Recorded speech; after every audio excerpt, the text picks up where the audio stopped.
Նախ դրա մասին Ադրբեջանը խոսում է 20 թվականի խայտառակ կապիտուլյացիայից հետո, երբ որ նա ի սկզբանե Հայաստանին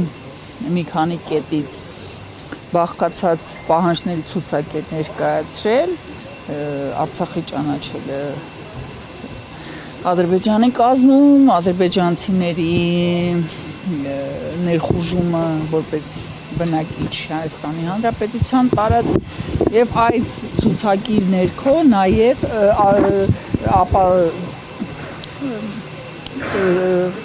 բանակից հրաժարվելը разоружение մի խոսքով եւ այդ թվում նաեւ խոսքը գնում էր նրա մասին, որ հայ առաքելական եկեղեցու լուծարումը սա դեռ 20 թվականին հնչեցված պահանջ է, որը կարծես այդ արցախյան կրիզիսի ժամանակ ոնց որ անտեսվեց։ Երբ որ արդեն Փաշերտ քայլ առ քայլ հերթով կատարեց Ադրբեջանի բոլոր պահանջները, հա, Արցախի հայաթափումը, ադրբեջանցիների վերաբնակեցման հարցը արդեն լուծված է, շուտով դիմավորեք ձեր ապագա հայրենակիցներին, ճակերտավոր անկլավների այսպես կոչված զիջումը Ադրբեջանին հերթահասավ, հա, այդ թվում նաև Սփյուռքից հրաժարվելը, ինչը Փաշինյանը փայլուն կատարեց, շատ լավ գիտենք, որ սփյուռքահայերի մուտքը Հայաստան բավականին խնդրահարույց է եւ շատերին Զվարթնոցից ճամփում են հետ։ Եվ հերթահասավ հայ առաքելական եկեղեցին եւ Փաշազադեն ելույթ ունենալով մի քանի օր առաջ հստակ առանց ոչ մի մտածելու տեղ թողելու մարդը ասեց, որ հայ առաքելական եկեղեցին սպառնալիք է հանդիսանում, հա, վտանգի աղբյուր է հանդիսանում եւ այդ հարցը պետք է լուծվի։ Եվ դրա հաջորդ օրը Փաշինյանը սկսում է լուծել այդ հարցը, այսինքն այստեղ ոչ մի հարց չի կարող առաջանալ մի գեղեցիկ որ Փաշինյանը զարթնեց եւ դարձավ հայ առաքելական եկեղեցու կանոնների հետևորդ եւ սկսեց հետաքրքրվել Գարեգին առաջ երկրորդի անձնական կյանքով, ոչ մարդը պատվեր է կատարում իրեն համապատասխանող, իրեն հոգեհարազատ ոճով, հա, խորասուզվելով մարդու ինձ իմ կյանք Վերջապես է ուզում դուծել Տիկին Աթիպեկյան ներկայացնել եւ ընտրել իրապես անգրագետներից բաղկացած ինչ որ անհասկանալի հանձնաժողով են կազմել, որոնք պետք է որոշեն արդեն կազմել են Տիկին այսօր տեսա ինչ որ անձից անհասկանալի ծագումնաբանություն ունեցող անձից բաղկացած բան է խմբակ է որը ես չգիտեմ ունի արդյոք պրոֆիլային կրթություն, ունի արդյոք նմանատիպ աշխատանքի Փաշինյանը պետք է անցկացնի նրանց հետ եւ ընտրի հասկանաք, սա ամենազավեշտալին այն է, որ աղանդավորը փորձում է ներխուժել հայ առաքելական եկեղեցու ներքին խոհանոցի մեջ դա չէ, այսինքն մուսուլմանը եւ աղանդավորը փորձում են ներխուժել հայ առաքելական եկեղեցու ներքին խոհանոց եւ կազմաքանդել այն Տիկին Աթիպեկյան, խնդիրն այն է, որ այստեղ սահմանադրությունը ոտնատակ է տրվում հենց երկրի առաջին դեմքի կողմից ու որևէ հետևանք դա չի ունենում ոչ իրավական, ոչ նաև պայքարի, հա, քաղաքական պայքարի, ինչ որ ալիք է նոր բարձրանում, կարմիր գծեր չունի այս իշխանությունը ու դրա դեմ պայքարի տարբերակներ չկան։ Ինչ էլ պիտի լինի, որ ժողովուրդը հավաքական կերպով կարողանա պայքարել քաղաքական առումով իրեն փոխելու եւ իրավապահ համակարգին խելքի բերելու, որ այս ամենի դեմ պետք է պայքարել։ Ում են սպասում, ում կոչին են սպասում Անկեղծ ասած ես այդ հարցի պատասխանը չունեմ, որովհետև քաղաքական ընդվզումներ ձեռնարկելու համար անհրաժեշտ է ոչ միայն կարմիր գծերի խախտում, այլ նաև հակառակ կողմի այս պարագայում ընդդիմության կողմից ճշգրիտ քայլերի ձեռնարկումը, որը ես դեռ չեմ տեսնում։ Փաշինյանը կարող է անսահմանափակ ծավալով խախտել եւ խախտում է 18 թվականից ի վեր, եթե նստենք հաշվենք սահմանադրության քանի կետ եւ ինչ ձևով է, ինչ պիղծ ձևով է նա խախտել, ապա սա եւս մեկ կետ է նրա ապագա դատավճռի մեջ, հա։ Արայիկ Հարությունյանը ներողություն է, հա, այս իշխանություն, եկեղեցի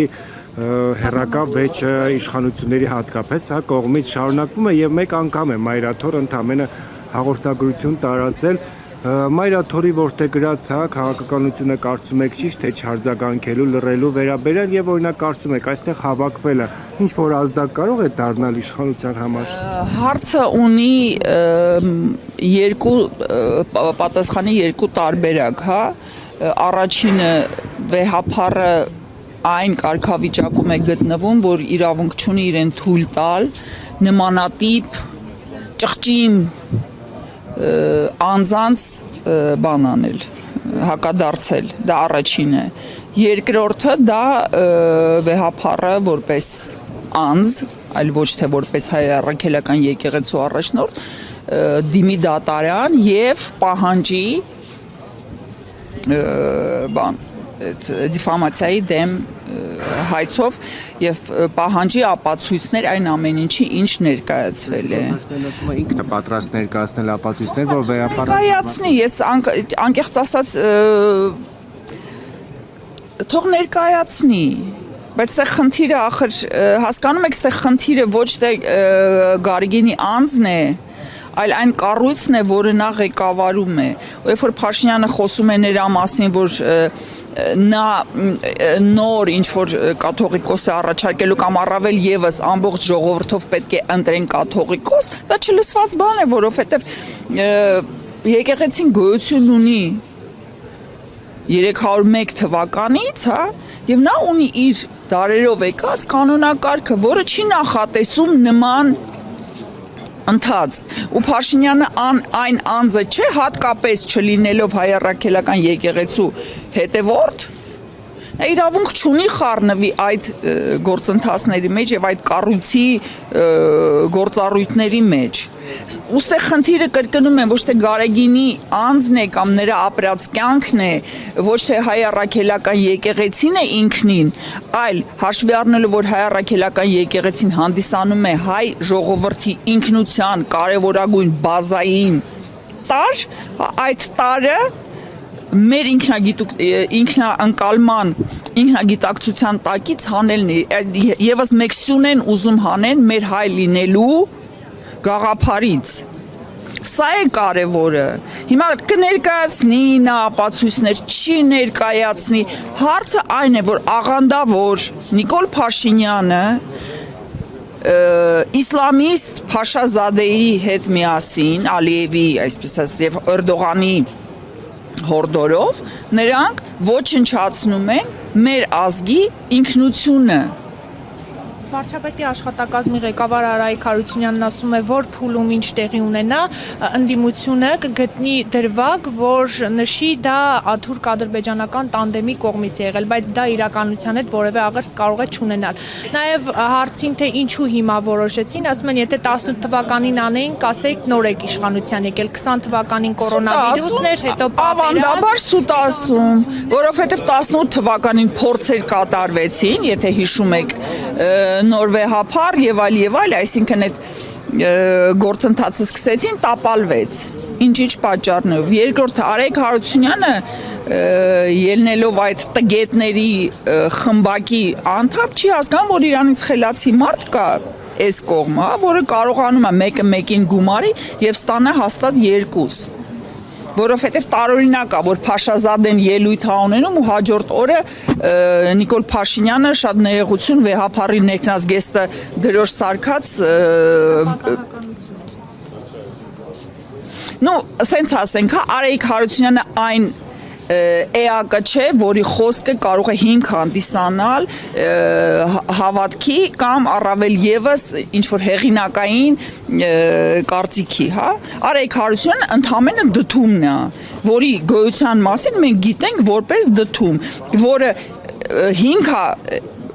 դրել Հայաստանի Հանրապետության կրթական համակարգի ոչնչացման։ Տիկին Ադիբեկյան, իսկ կաթողիկոսի ելույթը, հա, Շվեյցարիայում կապված Արցախի պատմամշակութային հուշարձանների ոչնչացման հետ, որքանով ազդակ եղավ, որ այստեղ իշխանությունները նման քայլեր ձեռնարկեն։ Նա նաև գերիներին էր անդրադարձել, այդ ելույթից հետո նաև շատ կառույցներ անդրադարձան գերիների Արշավը սկսվեց մինչև նրա ելույթը։ Ելույթը հանդիսացավ այդ ալիքի, այսպես ասած, բարձրացմանը եւ բանը արդարացմանը, հա, երբ որ դու նման ելույթներ ես ունենում, որոնք չեն խոսում մեր քաղաքականության մասին, չեն բխում մեր քաղաքականությունից, հետեւաբար դու ել ավելի շատ պրեսինգի տակ կընկնես, քան մենք նախատեսել էինք։